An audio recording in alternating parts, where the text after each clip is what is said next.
Boa tarde, pessoal. Nós retornamos aqui com a aula desta semana, sendo da parte de literatura, tá? Então, voltamos com o conteúdo de literatura, lá na página 68, a poesia lírica, né? Nós já havíamos estudado a questão do gênero lírico, épico e dramático, né? Então, quando nós estudamos esses conteúdos, foi visualizado, né, foi mostrado para vocês cada característica de cada gênero, né? O gênero épico, o gênero lírico e o gênero dramático, o qual nós vamos revisar agora, tá? O gênero épico são aqueles textos em prosa ou em poesia, né, que mostram a evolução de acontecimentos e conflitos no tempo, né? Então, eles são textos que estão no tempo passado, são narrados geralmente em primeira ou terceira pessoa, tentando mediar alguma situação, e eles são bem objetivos, né? E o épico, a principal característica dele, que nós já estudamos, é que ele narra feitos heróicos, né? Então, são aqueles textos que nós estudamos em literatura que falam e que abordam feitos heróicos, atos heróicos, né? De todos os tipos, né? Então, esses atos heróicos, principalmente lá da época dos primórdios, né? Por exemplo, lá nos textos romanos, né? Nos textos grego-romanos, que haviam os deuses e semideuses, lá nós podemos observar muito essa questão dos feitos heróicos, de textos que narram os heróis, principalmente até deuses e semideuses que são relatados como heróis, né? Então, esses tipos de texto aí, como a Ilíada, a Odisseia, né, que nós vamos estudar, eles são textos com gênero épico, tá? O gênero lírico, né, que geralmente é a poesia, então ela vem expressar, poesias que vêm expressar, né, os sentimentos, as emoções, e como toda poesia, quem fala no texto, no poema, é o eu lírico, né? Então, por isso que ele é um texto mais subjetivo, porque ele fala da emoção, do sentimento, e quando se fala do sentimento e da emoção, geralmente se leva esses sentimentos, esse sentimentalismo para o amor, né? O amor é o centro de tudo. E o gênero dramático, né? São cantigas, cantadas ou encenadas, né? Então, por isso são em prosa ou poesia. E o texto ele vem em formato justamente de falas, porque eles são encenados, né? Eles eram encenados nos períodos literários, em que eles aparecem lá no início da literatura. Como característica também, tem evolução de ações e conflitos no tempo e são narrados no tempo presente justamente porque eles são encenados, né? Então, eles têm essa característica de ter o tempo presente. Sem mediação, por ter uma representação direta por atores, por serem encenados, por serem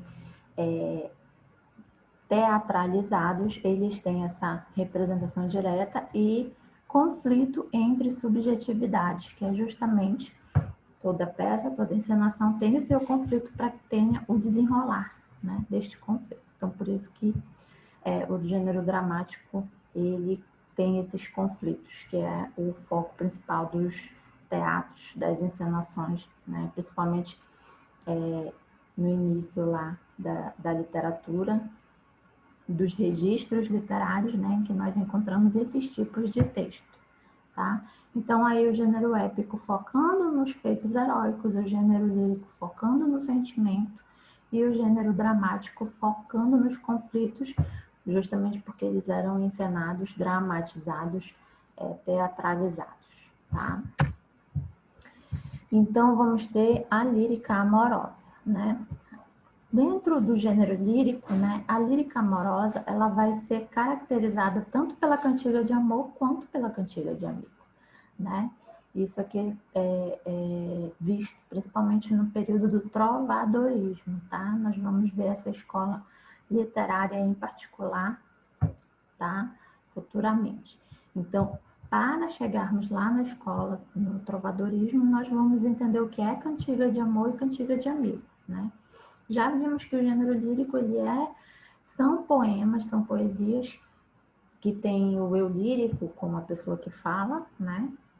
E tem o sentimentalismo, tá? Então, a lírica amorosa, ela vai ter essas características principais.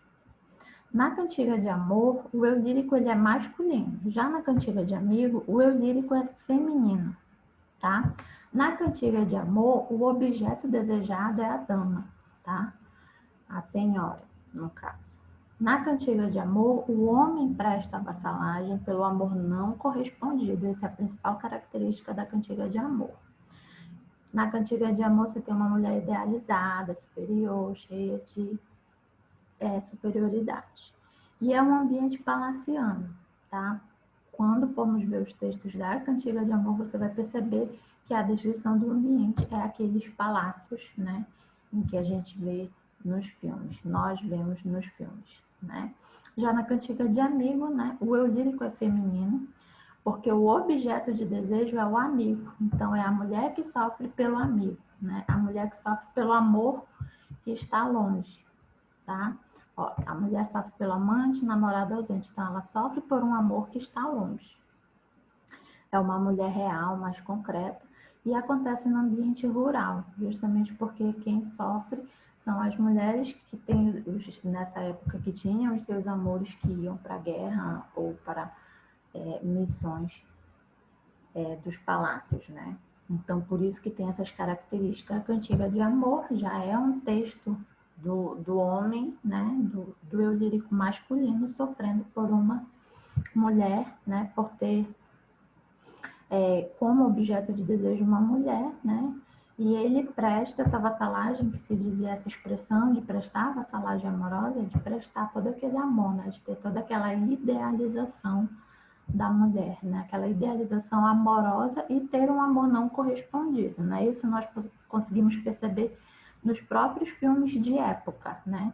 Essa cantiga de amor, que é aquele homem que sofre por um amor não correspondido lá nos palácios, né? Por isso que o ambiente é palaciano, porque eles têm uma idealização de uma mulher perfeita e o amor não correspondido. Já a cantiga de amigo acontece no meio rural, no ambiente rural, justamente por aquelas pessoas menos favorecidas na época, né? Então, é a mulher, na cantiga de amigo, o eu lírico é a mulher, é um eu lírico feminino que sofre por um amor que está longe, né? Aí, não necessariamente ele não é correspondido, mas ele está longe, né? Provavelmente na guerra, em luta ou em missão para os que tinham o poder na época, né? Então, por isso que é uma mulher mais real e uma mulher mais concreta, tá? Então, essas são as principais características entre a cantiga de amor e a cantiga de amigo. Quando você for ler o texto, você vai perceber essa diferença, porque você logo percebe que o eu lírico, ele é masculino ou ele é feminino. Ou ele está sofrendo, se ele for masculino, ele vai estar sofrendo por um amor, né, não correspondido, por uma mulher idealizada. Se ele for um eu lírico feminino, vai estar sofrendo porque o seu amor está longe, né? E provavelmente vai ser contado em um ambiente rural, tá?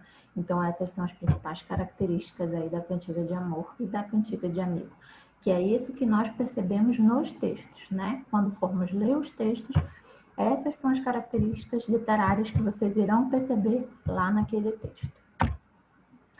Então, a poesia lírica, ela passa a ser uma poesia escrita no século XV, né? Quando começa a aparecer lá os meios de se fazer a produção, né? Do que estava, né? Das poesias que estavam lá registradas, né? Que se diz a poesia impressa, né? Os textos impressos.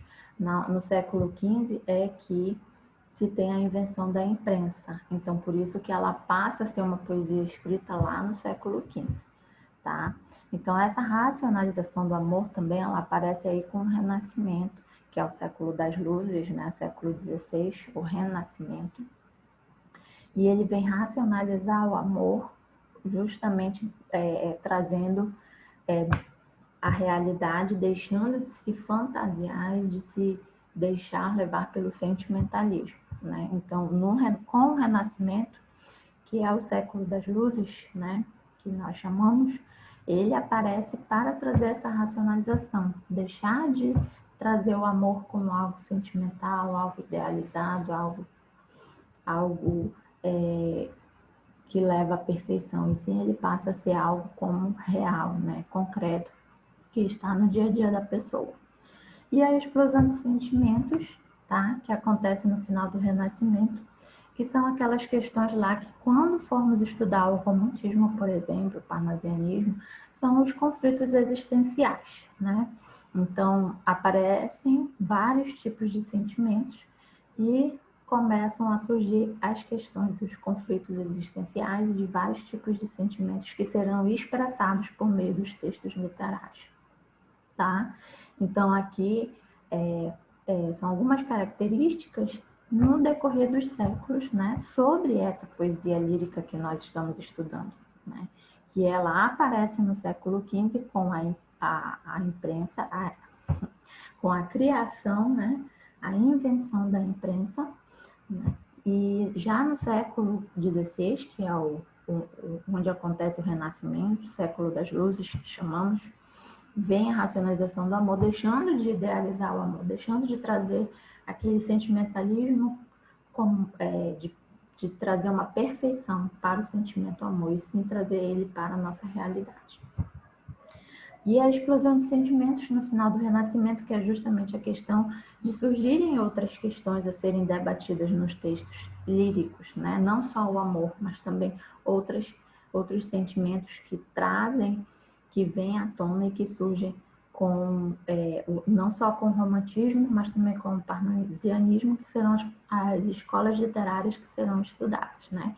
Então, tudo isso vai ser analisado por meio dos textos, por meio das obras literárias, né, que vocês verão no decorrer do estudo de vocês, tá, gente?